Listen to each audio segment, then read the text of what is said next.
You can barely see. You can barely see there, 4-1, 26-23.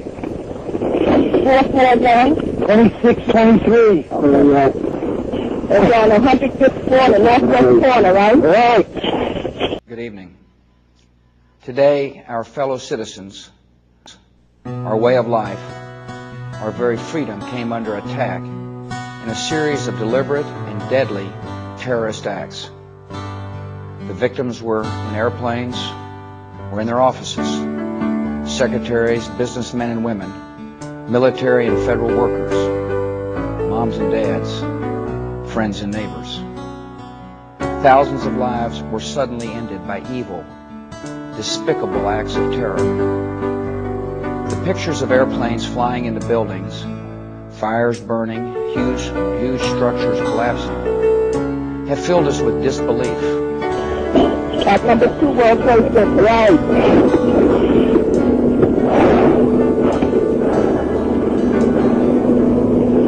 The lady is three of us in this office. We're not ready to die, but it's getting bad. I understand, sir. We just don't try to get all the apparatus there. I'm trying to let them know where you are. Oh, please, hurry. These acts of mass murder were intended to frighten our nation into chaos and retreat. But they have failed. Our country is strong.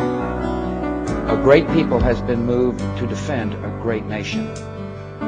Terrorist attacks can shake the foundations of our biggest buildings, but they cannot touch the foundation of America. Let me talk to the call, PD. At 1697. Let me talk to the call. He's on the line. Let me talk to him. Where's the fire, sir? There's smoke. You ain't there. 105, 2 power. All right, sit tight. We'll get to you as soon as we can. There's some staying up. The smoke you ain't there, man. That's all we need. That's all we can do. These acts shatter steel, but they cannot dent the steel of American resolve. America was targeted for attack because we're the brightest beacon for freedom and opportunity in the world, and no one will keep that light from shining.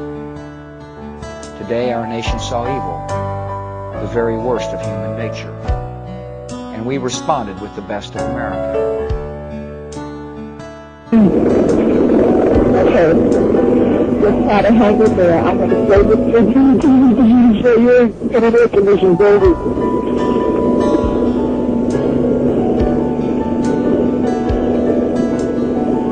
What the hell happened? Okay, I'm still here.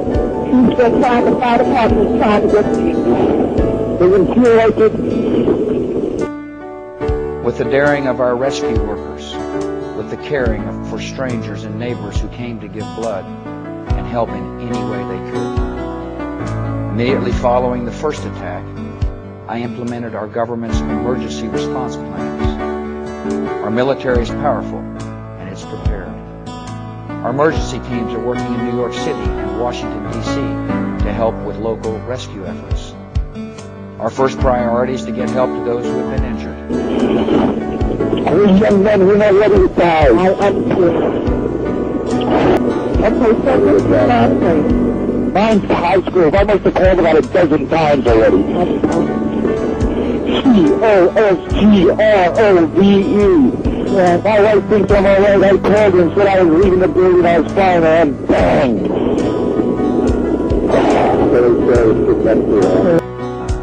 And to take every precaution to protect our citizens at home and around the world from further attacks. The functions of our government continue without interruption. Federal agencies in Washington, which had to be evacuated today, are reopening for essential personnel tonight and will be open for business tomorrow. Well, I want to go down here. Cherry. Red Cherry, you said, right? Red Cherry next to me. 105. Our financial institutions remain strong, and the American economy will be open for business as well. The search is underway for those who are behind these evil acts. I've directed the full resources of our intelligence and law enforcement communities to find those responsible and to bring them to justice.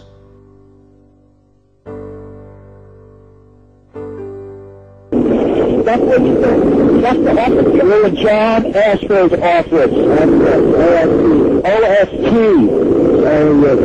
A-R-U. A-R-U. Right. That's the office we're at. There's three of us in here. O-S-T-A-R-U. Hello? Hello? We're looking at financial center. Three of us, two broken windows. Oh, God! Ah!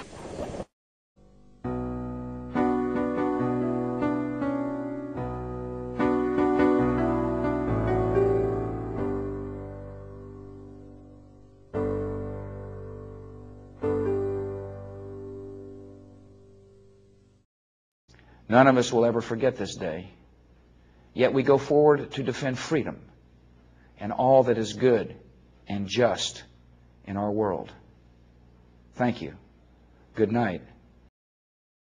And God bless America.